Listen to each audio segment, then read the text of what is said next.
Hey, welcome to my channel, Leanna Walden, sex and relationship coach and sexual energy healer. We're talking about threesomes and how to connect with a threesome or get your third when you online. How to do it online.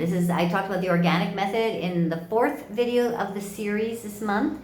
And the 5th video is about how do you do it online, because this is obviously this is the biggest possible way you can find somebody, people all over the world. And there are a lot of people looking for threesomes. So stay tuned. We're going to talk about this and some of the steps that you can take and what you need to do. And I have a list of a few places, a few online services that you can go to. And then I'd like you as the listener to include different online apps that you have used and have been really successful, that you've really liked. Let's share the best apps out there for finding threesomes, okay? Put the link below. I'd like us to help each other here, because I know there's always new apps coming in, and let's see what's the best one. Who are the best people? Where are the best people? So, yeah, going online. So this is a job. You and your partner are going to go on a mission, a searching mission here for the right third person to join you in your twosome. And someone's going to have to put in the time and energy to sift through things and read things and reply to things and set up meetings. And obviously you can do it together. And you may find it's nice to start it out together just to sort of see what the whole process is, and together you're going to have to take some pictures, right? Most of the time you don't take nude pictures. You're taking flattering pictures of the two of you that really represents who you are, and writing a short bio that's going to explain who you are and what you're looking for as specifically as you possibly can, because that helps just to really narrow down who is going to respond to you, right? The more specific you can be, the more it narrows down. Now, of course, on most of these sites, you can put in very specific information about the kind of person that you're looking for, even physical traits, and then types of things that the person does, and who they are and what they think about. I mean, it goes into lots of detail for looking for someone. It's also nice to be, specific, yes, but also it's nice to be kind of general too, because then if you do more of a general post, looking for a third and maybe just some few specifics, you're going to get a wider audience coming in, and there may be some surprises of the kind of people that connect with you. So there's two ways: being specific and being a little bit more general. You're going to get different kind of response. But if you know exactly what you want, you know exactly the kind of person you'd like to connect with or have a very good idea, be specific. It's a place to find the kind of person that's going to work for you guys. So you're writing your posting, and you're getting your pictures. This is fun. This is the journey. This is stuff you're going to be doing together. I would have some pictures on the side ready as well, because that's something that I found that you always ask me to send more pictures. Let me see other shots of you, and maybe then you might have a nude shot so they can see your body, or maybe you're in a bathing suit, but see more of your physical body. And some people like to share really erotic shots. You might get to that point to show you in some kind of sexual position or having sex with somebody else, and like that. So have your pictures ready on reserve for when you connect with somebody and you ask to see other photographs of each other. You want to get to know that person online as much as you can, right?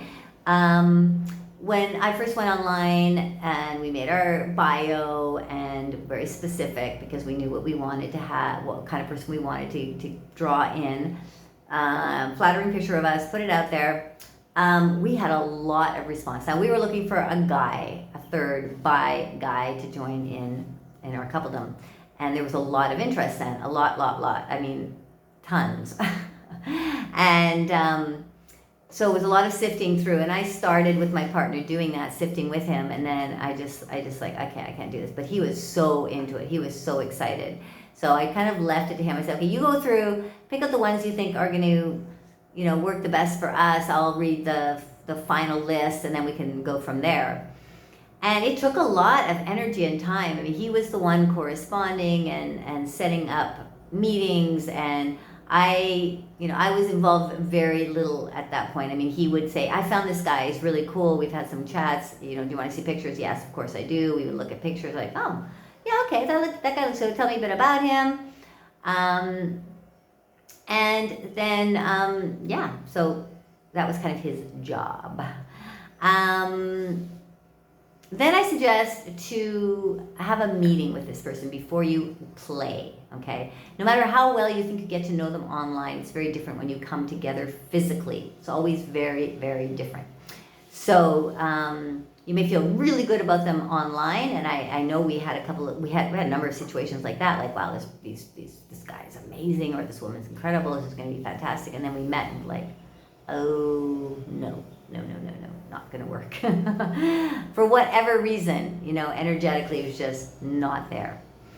So it's really good to have that first meeting, non-committal meeting. So that means you're planning to meet for coffee or a drink, and there's going to be no play. You've both decided we're not going to play. We're just going to talk and get to know each other. And that really helps take away a lot of the stress of whether you're going to play or not, what decision you have to make in the end, where you're going to go to play, all that stress, because you're just going to get to know each other a bit and see if you actually want to play with this person or not. And you may feel right in the beginning of the meeting that that's not really the person for you, but you're there, have a conversation, learn about sex, talk about who they are, learn something about somebody new.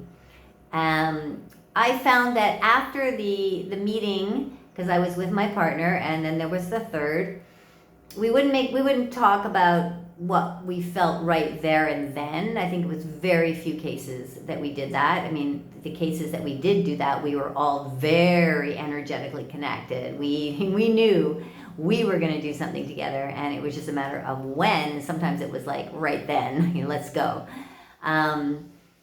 But many cases we had good conversations and stuff. Then we would say, okay, we'll get in contact. Then my partner and I needed to talk. What did you think? Let's have a chat. And then we would respond right away, text-wise, with "We'd love to meet you," or "We don't think this is going to work out."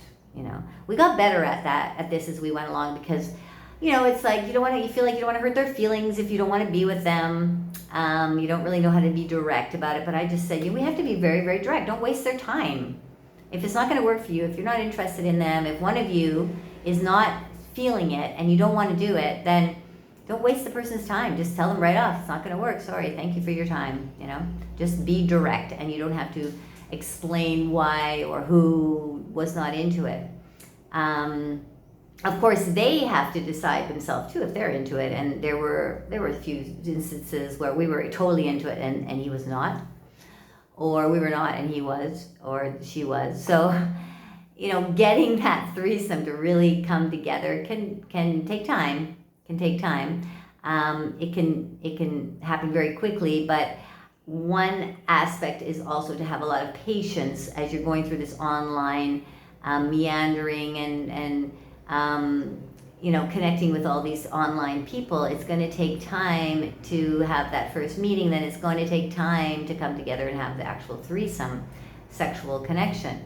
So be patient, enjoy the journey, have fun as you go along. I mean, the two of you are on an exploration together. So enjoy every minute of it. Now, as for the kind of sites that are available, there are a lot of online dating sites. Like let me just gonna pull them out here. When I was doing online dating, because I'm not now, but when I was very, I used Craigslist a lot, which I don't think is being used that much anymore. Craigslist was it was the start of these online apps. Some friends of mine have Into the Lifestyle, which still exists. It's a very good online app, intothelifestyle.com, and they've been around a long time. Really good people there. They do events, or they've done events in the past, but it's really, really well organized and nice connections with some really nice people. That's Canada based, but I think they are international. A lot of people from Canada on that site though. Now I looked up some of the most used threesome hookup sites. I've got Hookups Finder, sex search. Number 2, sex search. Number 3, easy sex. Number 4, flirt for free. Number 5, buy Cupid. Number 6, one night friend. Number 7, be naughty. And number 8, together tonight with a number 2. So I'll list those below in the description. I have not been on any of these. I've kind of briefly looked, but I'm just not ready to sign up. I don't need to sign up because I can find, I like the organic method, but now I used to use the online method a lot. But if you're very much interested in the online method, and the online method is really good if you're going out of town, of course, so that you can meet people locally. But you can also just go up to people and talk to people organically as well. So if any of those sites that I mentioned, you know you've been on, and you can say something about them, you like them, it worked for you, put a comment below so we can share with each other about what sites really work well, okay? Or which have the good people, or which sites sucked. Which sites should people stay away from? That would be good to know as well. Yeah, so I think those are some of the main things that I wanted to say about the online finding a threesome details. If you are nervous or afraid that there's going to be weirdos, axe murderers on those sites, there are not. Who's on those sites? You know, people like me and you, normal people that want some experience, some exploration. You will have to weed through sometimes to find the person that's really going to connect with you, but that's part of the game. That's part of the search, the hunt, right? Finding that perfect person that's going to connect with you and your partner, and you know, going through the steps to meet them, and then eventually get together and have a fun, sexy, playful time together. So be patient and enjoy the ride, enjoy the journey. Take lots of sexy pictures with you and your partner, and use those pictures to entice people to meet with you. Okay? If you have any questions, comments again, shares, please do so below. I'd love to hear from you. And yeah, I will see you very soon in the next series of threesomes. Much love making.